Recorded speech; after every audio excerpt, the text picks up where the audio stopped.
Hello and welcome to Searching for Service, brought to you by Rotary District 5950. I'm your host, Kelly Kirk. I'm Joe Kirk. And I'm Chad Larson. Before we dive into who our guest is today, Joe's going to remind us of our show's purpose. Yeah, I always love doing this because it's an honor. Our show's purpose is to connect people of service with people and stories of service. And it's so cool to have great guests on that represent really cool organizations or are within Rotary itself that really showcase how great service is and how, we've really aligned ourselves with Rotary and why we think it's the best vehicle for service out there. Great job. Yeah. I love it. Perfect. So our guest today is Ed Boeve, and he is the incoming district governor for District 5960, which for those of you who don't know, that's just the other half of the country here in Twin Cities, as I like to put it. A little bit of Wisconsin. Kind of Probably has lacrosse. hooks down to the southern part of And the Twin ironically, Cities. Prior Lake. And Prior Lake too. Rochester. Yep. But it was nice having him on and getting to know him a little bit better. And yeah, you'll get to hear about some of his vision for his year and kind of how he got there. Shall we? we shall. Let's do it. I'm your host, Kelly Kirk. I'm Joe Kirk. And I'm Chad Larson. We'll be back.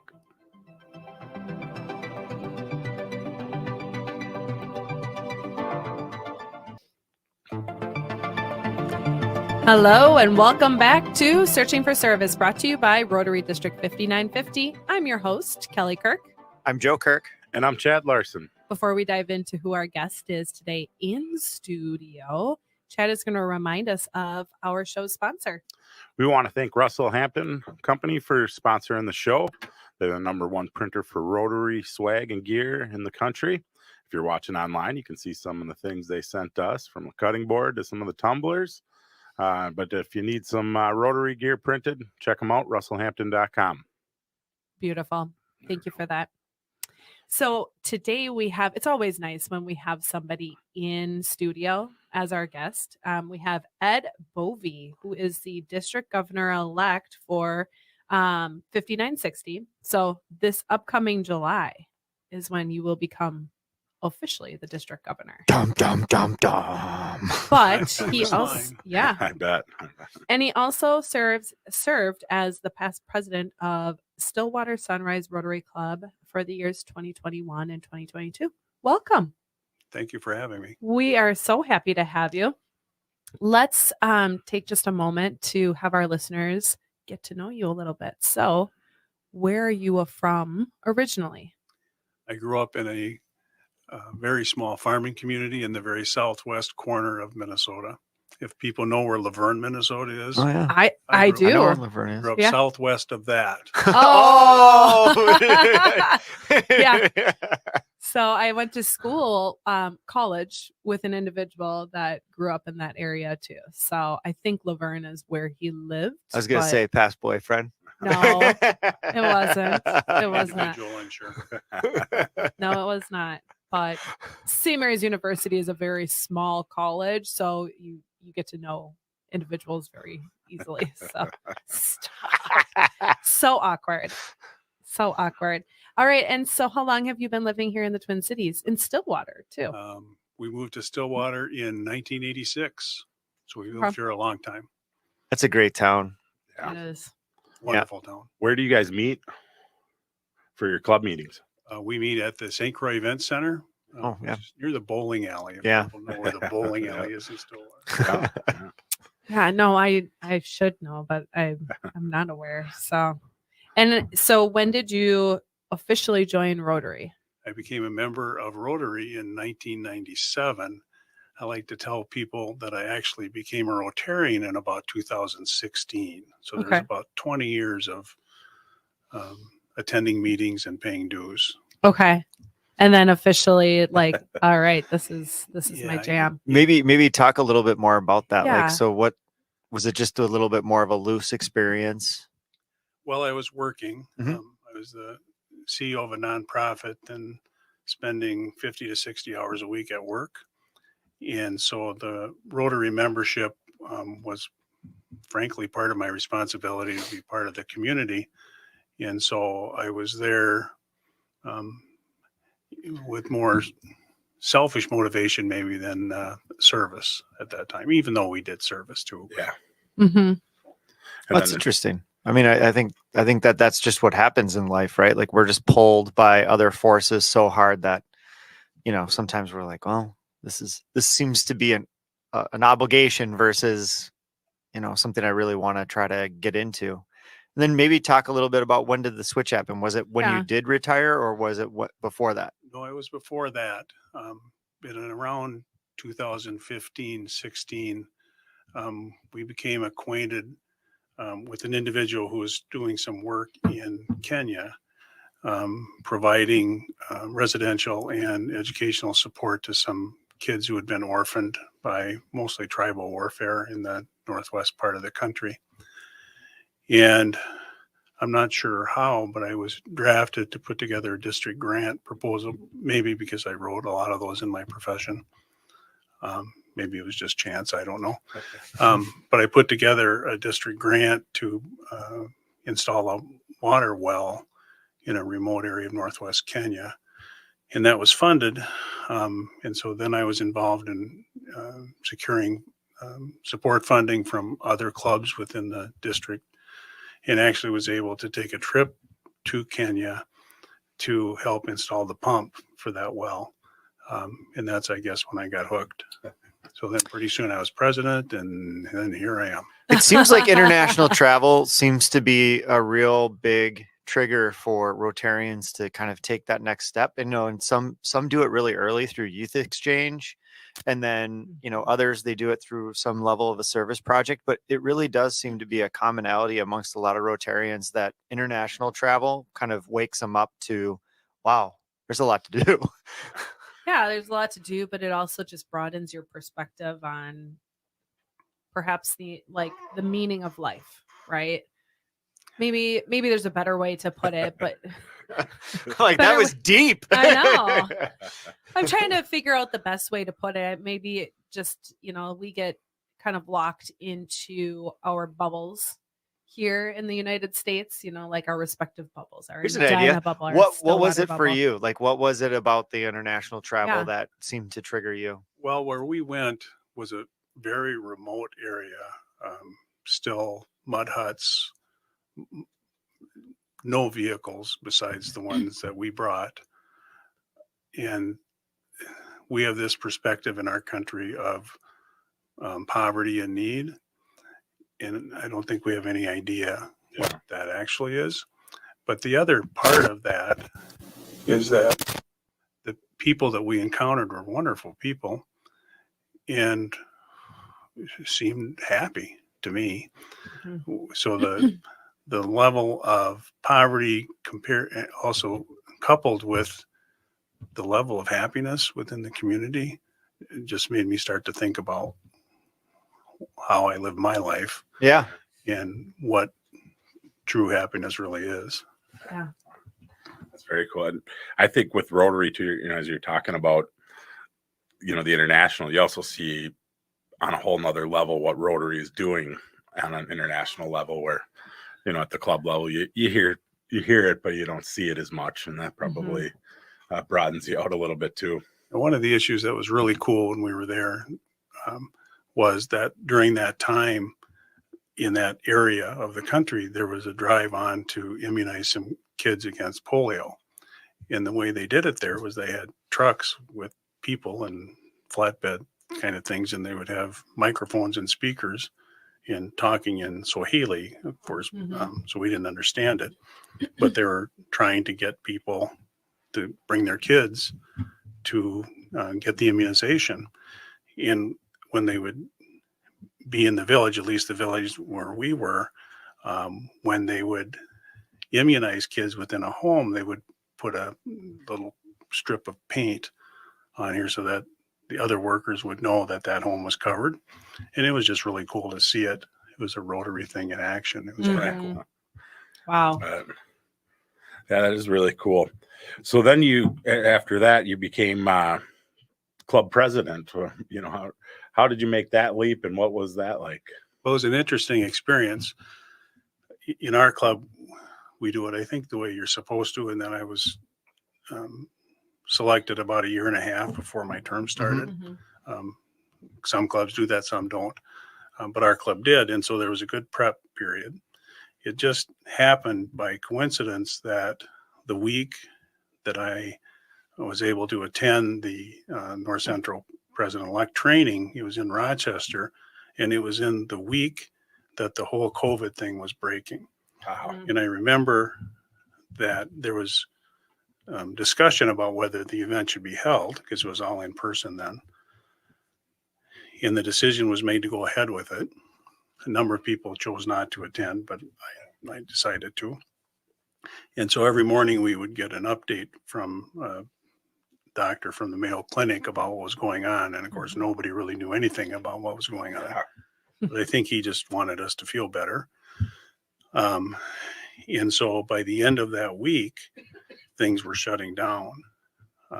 And so that was sort of an interesting part of that whole experience. And so the next part of that is that then my presidency was during the shutdown. And so almost all of our club meetings were Zoom meetings. Yeah. So it was a little different. Mhm.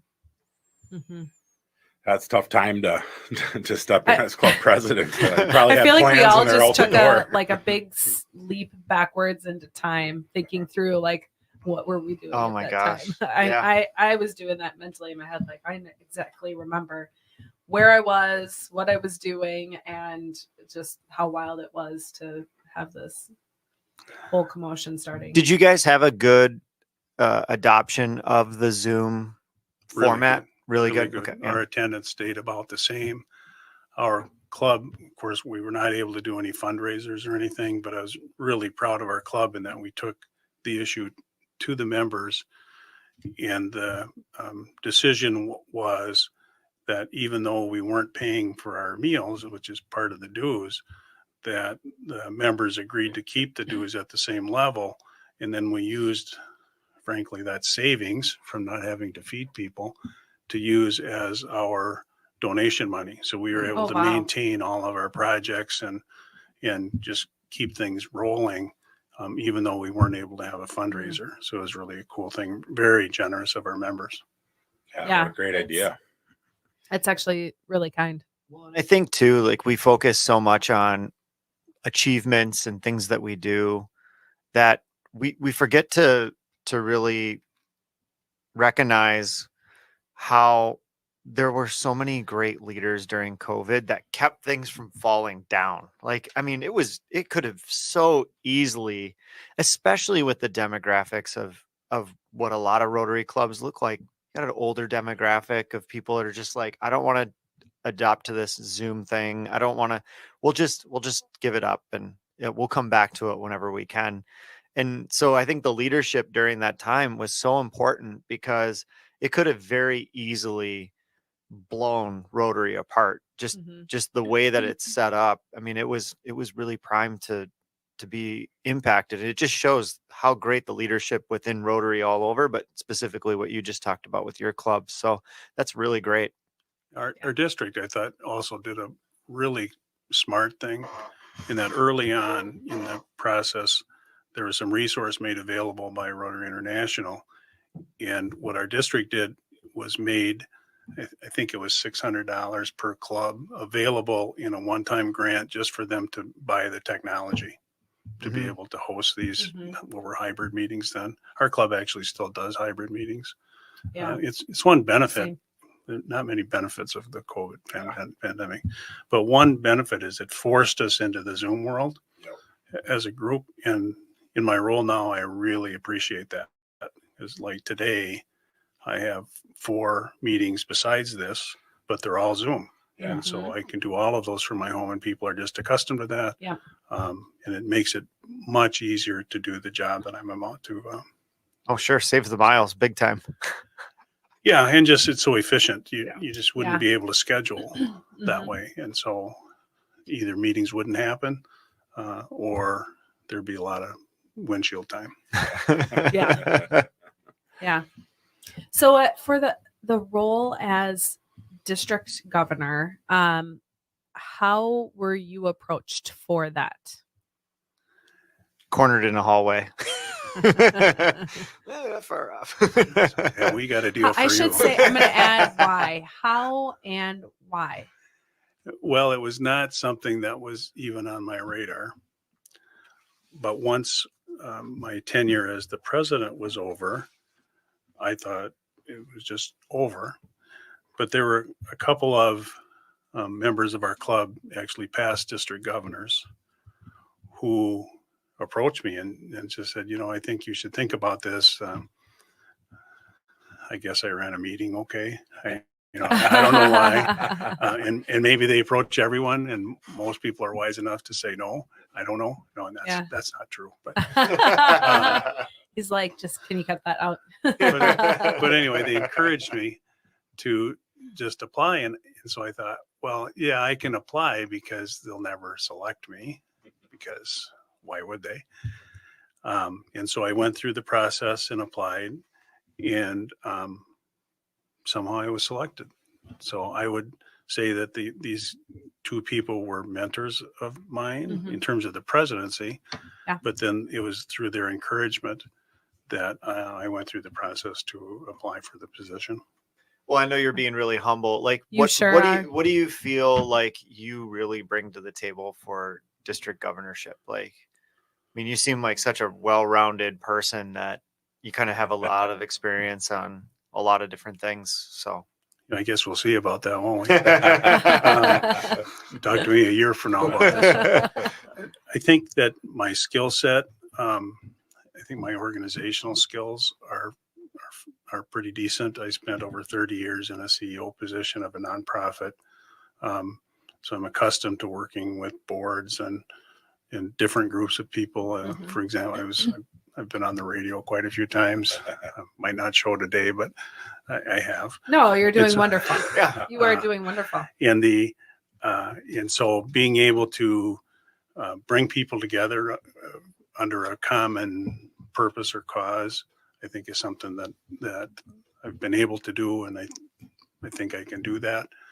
I think people appreciate some of the humor that I bring, although most of the jokes I tell nobody gets except me. So That's okay. That's how my husband over here is too. So it sounds like you guys are in really good company. And so I like to bring fun and lightness to settings that I'm a part of. And I think at least some people appreciate that. Yeah. No, I love that. I think that those are really great characteristics of good leadership, and I'm excited to see how your year goes, because I think it's going to go great. So when do you find out that so it's 3 years ago that you start the process? Because it goes, nominee, a lot. Well, walk us through the process. So walk us through the process. I'm actually going to write it down too, to visualize it for myself. Well, I'll have to count back. When there's a selection process that begins in late summer of some year, and so that happens like August, September-ish of a year. There's an interview process. There's an actual nominating team that's put together, interviews all the candidates, and then makes a selection or a recommendation, actually.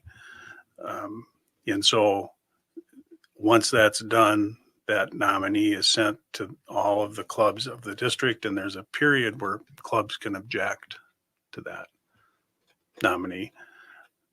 I don't know that it's ever happened in our district. I think it does happen in the world now and then. Who objects? Like, because as members, we're not aware of it, right? Is it the president's? Well, the scenario, first, it's never happened. Yeah. Let's play a really great hypothetical. Yeah. The scenario would be that a candidate from a club who made the application to become district governor is one of the candidates not selected, but decides through their club, and individuals can't object, a club has to object, but through their club, they could object and ask for an election then. And then that's what would happen, is that then there'd be an actual election where clubs would vote on one of on a candidate. Interesting. We So should then- just do that for fun sometime.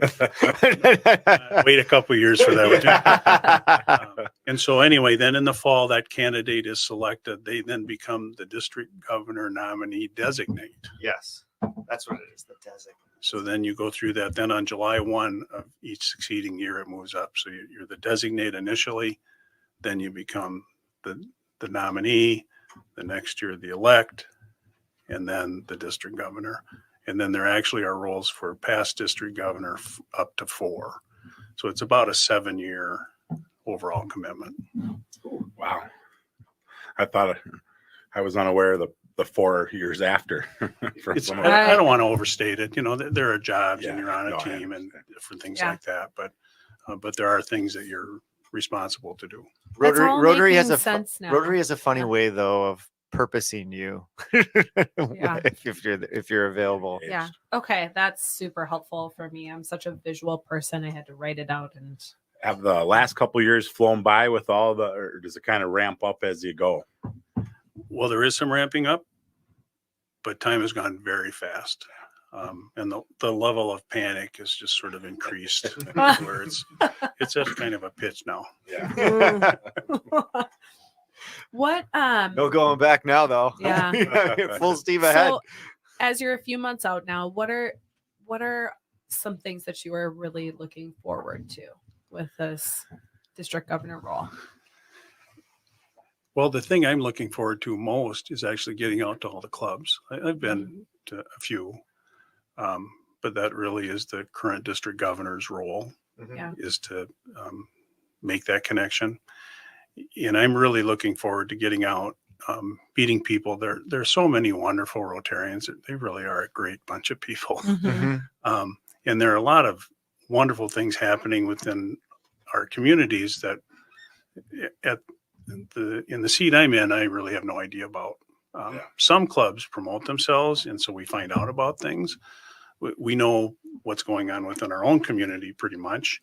But there are many communities with very active and successful Rotary clubs that just don't promote themselves. So they do a lot of really cool things, but you don't know anything about it. Yep. It's one of the problems with Rotary, I think, is that we Yeah. don't promote ourselves very No. well. That's for sure. And I'm looking forward to meeting those people, finding out about some of those things, and maybe encouraging them to let some other people know. Yeah, I mean, Well, I through have this, an opportunity then if you think that there's opportunity for them to shine their light here on the podcast, we'd be happy to have them. I can make a note of that. I mean, even through the show, we've come across clubs where we're like, how many members do you have? Like 40, and they're like, wait a second, you're how many exchange students do you host? Yeah. Like, and you're like, what? We do 2. You raised how much? You do know, 11? so, Yeah, how much? And how many projects are you doing? And you just never knew it. mhm. And you're right. Like, I think we do a really poor job of advertising that sometimes, but it kind of goes against the grain of the service component sometimes. And you go, but our objective is also to spread the word and to, get more servants, Yes. more membership, and more. I mean, because it's a no-brainer when you're in it. It's so funny. Like, everybody that like ever comes into it, they're like, yeah, I mean, it's just Rotary is just such a no-brainer. But it's that threshold of getting people over the line to see what Rotary clubs actually do and how they do it and why it's important and how each of the Rotarians have this passion for serving their communities or learning more about really great organizations. So it's just such a conundrum. And I'm sure that membership's got to be up there in the one of your top priorities as a district governor. I mean, I feel like that's got to carry from every governor all the way forward. It actually starts at the top with Rotary International. Yep. There's been a challenge issued that we've accepted in every district in the world. Actually, President Stephanie Urchik is challenging all of us to grow by at least 100 members each district. In our district, that translates to about a 4% growth. And so the message I'm bringing to clubs is that 4% hit in terms of achieving a goal. And we're encouraging them to achieve that goal, not to stop there. Mhm. And in terms of numbers, I tried to break it down specifically. So if you're a club with 25 members or fewer, that means one. Mhm. Yeah. But if you have 26 members, then it's two. Yeah. Because always round up Yeah. for that number, which for many clubs becomes an easier tackle Mhm. rather than saying, oh, we have to gain 100. It's, well, no, we need to gain two. Mhm. Yeah. Um, Much more achievable. And easy. We've actually had a good year in District 5960 this year. I think it's not a secret that Rotary's been declining in membership for quite a few years, and COVID certainly didn't help that. In 5960, we've actually reversed that this year, and we're at about a plus 40. Congratulations. We get statistics from our zone, which is about 25 districts through the kind of the central part of the U.S. here. And there are about 3 districts in that zone that are actually gaining members this year, and we're one of those. So we're Wonderful. feeling really good about that. That's a huge That's something to be accomplishment. proud of. It is good. It And- makes us think maybe we can hit 100 next year. Yeah. Yeah. Hey, keep the momentum. Well, when you guys meet as districts too, do you guys share some of those things and maybe what you're working on that seems to be reversing the trend, or like, are there specific items that your district is focused on this year that, or maybe it's probably the last couple of years, because it's got to take some time to run up the change in the membership. So Yeah, certainly the success this year was built from activities from last year, because you're right, you do have to. Run it takes up to that.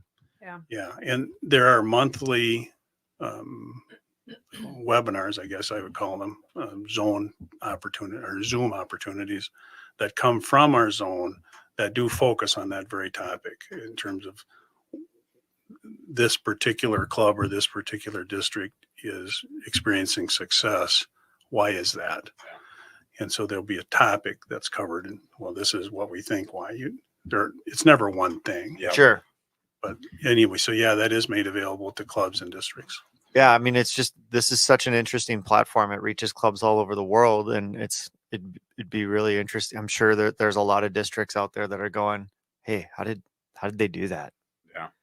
And I don't know if you can point to Yeah. something. What do you for- think has led to specifically? some of that success? Well, it's not one thing. Yeah. It really comes down to the clubs. The district can be supportive and offer opportunities and maybe some guidance, but it really comes down to what happens at that community level, at the club level.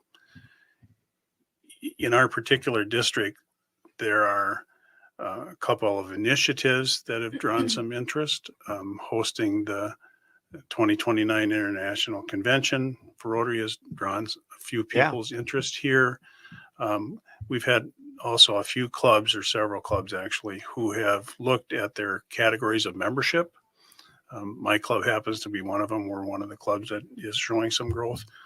And at the beginning of the year, we created a different membership classification that basically it's a full Rotary membership, but it cuts out the breakfast and the meeting requirement. And so the members are included in all of the service activities, the fun stuff. They get all the communications from the club, and they're full Rotarian, except they don't come to breakfast on Tuesday mornings. So it's cheaper. Yep. It's easier for people to plug in and be a part of it. And I'm not here to say that that's the only answer, that it doesn't come with its challenges. Right. Mhm. But it's an opportunity for people who either are not morning people or who have jobs or who have families Yeah. to be a part of something and participate without that weekly obligation and without the quarterly bill. Well, and we talked off air about this a little bit, about how the really difficult group to get are, the working professionals, parents. Like, I mean, Yeah. that's Kelly and I mean, part of the reason why we do this show is because we want to model that to other people out there. No, it is possible to be part of Rotary and raise kids and run Yeah. businesses and, and do all of these things. And I think it's such a great adaptation of Rotary to recognize that and go, well, how do we accommodate? And no doubt that has to be a huge driver of that membership component where, hey, we see you. We'd love for you to be part of our projects, be on all the communication, get to the things that you can. Maybe come to a meeting every now and then if you really want to. sure somebody would buy them breakfast. Actually, part of membership is they can come up to 4 meetings a year Oh, without Oh, any perfect. great. Yeah. expense. Just Yeah. come. Brilliant. So, I once mean, a quarter. Once a Yeah, quarter. you know, and our hope for some people is if things change for them a little bit, or maybe our meetings are very fun. Yeah. And if they come to a few and say, well, gee, maybe I'd like to come more often, that then maybe they become the full dues paying people. mhm, Yeah.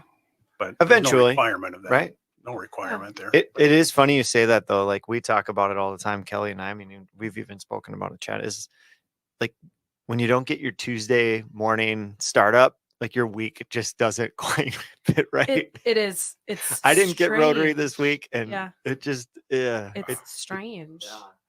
Yeah, once you get used to it, like this week, I wasn't at, and I tried to get on the Zoom and it didn't work. And I know. I It saw just was you. the- I saw that's you like- trying to get in, and just a different and day. You know, once you and the speaker didn't see it. get- So, yeah, it's it definitely, and I bet over time you'll see a lot of conversion. It may take 1 year for some and 5 for others, but I think once you kind of get to a few meetings, you kind of realize, oh, this is There's so much you get more value out in of them. it than the time. Yeah. And if that happens, it happens. If it doesn't happen and the people just simply stay involved doing good in their world and community, yeah. well, that's fine too. Mhm. What are some of the other things that you're looking forward to, or initiatives that you have? Well, there's sort of a correlating priority that we have attached to the membership. Actually, is in addition to attracting members, we also want to make sure that we keep the members that we have. Mhm. The data suggests that there are plenty of people that join Rotary. There's just not enough of us that stay. And so the data shows that if a Rotarian joins and remains a member into their 3rd year of membership, the chances of them staying long-term is greatly It's a hook enhanced. line. Many line. people that leave Rotary leave within that first 2 years.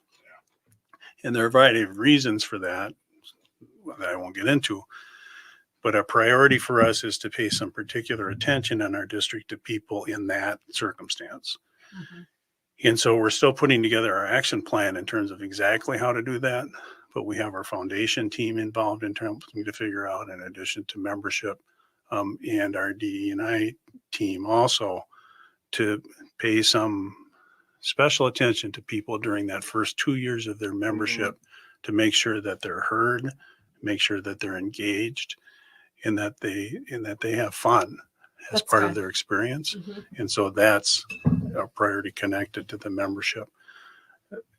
Another priority that we have is around a cultural appreciation initiative.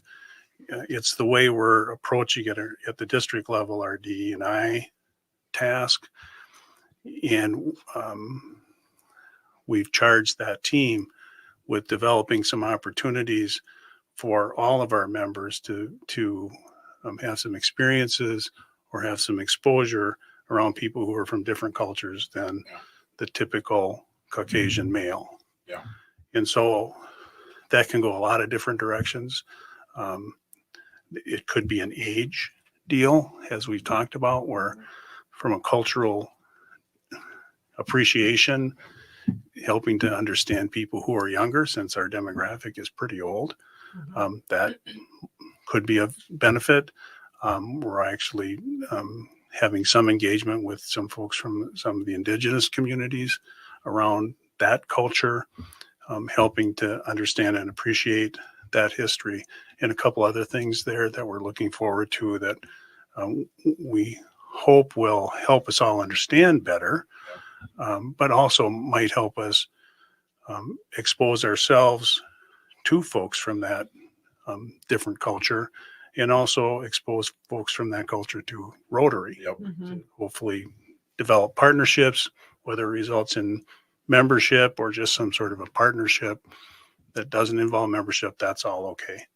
Yeah, that's the tricky thing with Rotary too. Like we support service no matter what it looks like, right? And where I think we can get better as an organization is going, and I think that this show has really done a nice job. I mean, at least for me to go, well, why wouldn't you join Rotary if that's the case? Is, we try to acknowledge people like however you serve is however you serve. Who cares? We just believe that Rotary touches everything, or you come to a Rotary club and champion that level of service that may not be present in that Rotary club. It's when it's presented like that, it can be overwhelming sometimes for people that are just looking for service projects to serve on. And that seems to be a lot of what we encounter is just, we're looking to just do a service project. And it's like, well, what do you like? Yeah. Because you can do anything. And they're like, what? So it becomes overwhelming on like, it's that whole thing when you kind of, can do anything, you can do nothing too. Like it's, instead of like that lack of focus sometimes works against you, and in our wide band of opportunities can be as much of a detriment as it is a strength. I don't know. That was a diatribe. Yeah. Just pick a lane. Yeah. Pick a lane. Well, and I think that to your point, so the first 2 years, right?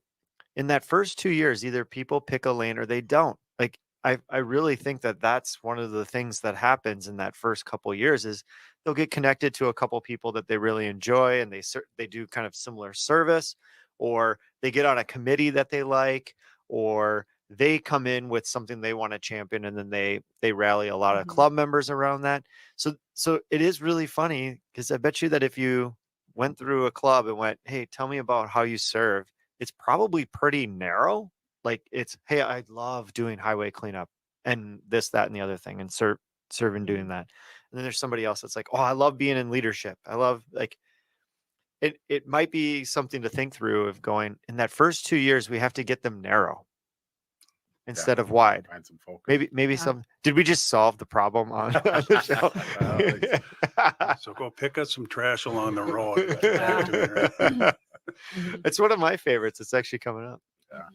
Well, what else? I know we got a bit of time left, but I don't want to miss some of the key things you're looking at as well, the other thing that I'd like to just bring up is that we have a commitment to fostering peace within our district, and it's certainly a Rotary International. It's a theme throughout Rotary, but we have a 3-year theme that we're just ending our first year around Make Peace Visible. The sort of highlight of my year will be hosting an international peace conference from May 1st to the 3rd of 2025. We have already commitments, or at least agreements, with some folks from different countries of the world to come in and talk about peace. We are planning to extend invitations and hope to expand it beyond just Rotary, so that people that are interested in peace, whether they're paying Rotary dues or not, might find interest in attending and participating. And we think it's going to be a really cool event. We have a few things already lined up that we're not ready to announce quite yet. Sure. But we do plan to start marketing the opportunity by July or so of this year, and hope that it's a great event to help foster peace within our communities. Love it. It's a great idea. When you talk about the event, you kind of touched on and bring in speakers. Do you see it as kind of a local Rotary? You said other than just Rotary, or do you plan to have people, other Rotarians from across the country come in, or where is the focus? We hope so. We're going to market that way. Yeah. And we hope to get participation at the program level from some of those areas too, that we're not just limiting this to what's going on in our own community, although that'll be part of it. Yeah. But we have a team that is going to be here, we think. This is probably one of those things I wasn't supposed to talk about, but we think we're going to have a friendship exchange with a group from Sao Paulo, Brazil. Oh, very cool. That will be in town. We'll have a group of people that'll be visiting Sao Paulo too, probably the month before that.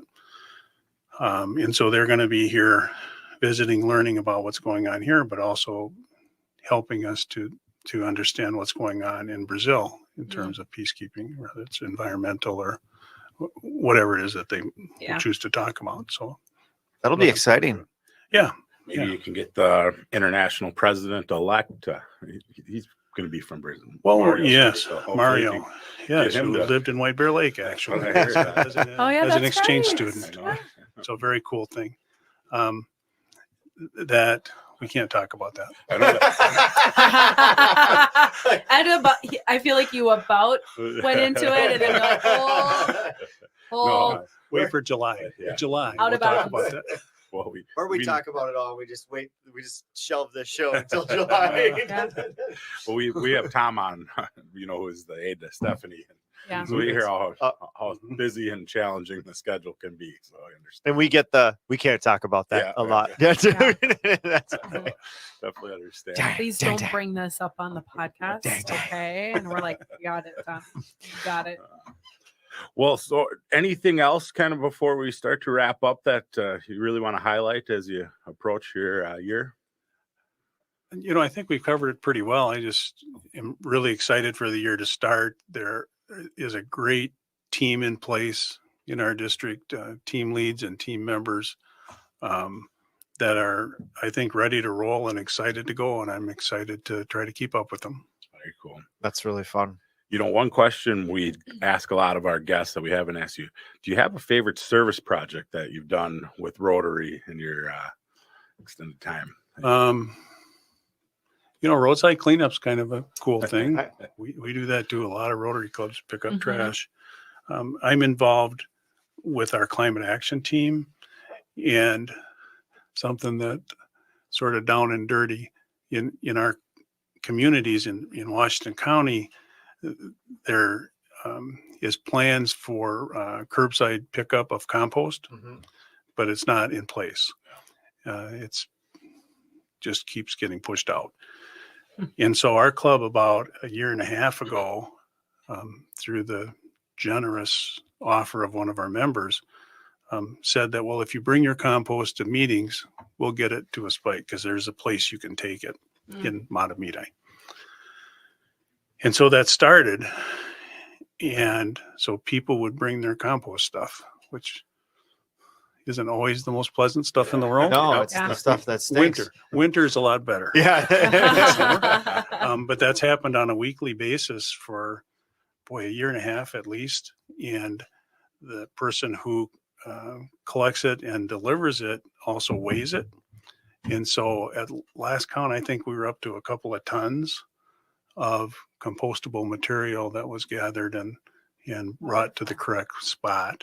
So it's just kind of a cool thing. If you come to one of our meetings and there's a smell outside the door, it's because it's summer. Very cool. Very cool.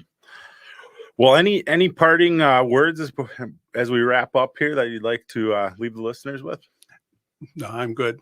Thank you for the opportunity. Join Rotary. Yeah. Yeah, we need 100. Yeah. We'll have to have you back at some point and hear how things are going, and Mhm. definitely Yeah. have somebody, if not you, to come talk about the peace conference that you're That'd be great. together. As Yeah. when you can share more. That'd be great. Yeah. Thank you so much for carving time out to come in studio too. That little truck from Stillwater. My pleasure. It's my pleasure. It's been an honor. Thank you so much for tuning in to Searching for Service. I'm your host, Kelly Kirk. I'm Joe Kirk. And I'm Chad Larson. We'll be back.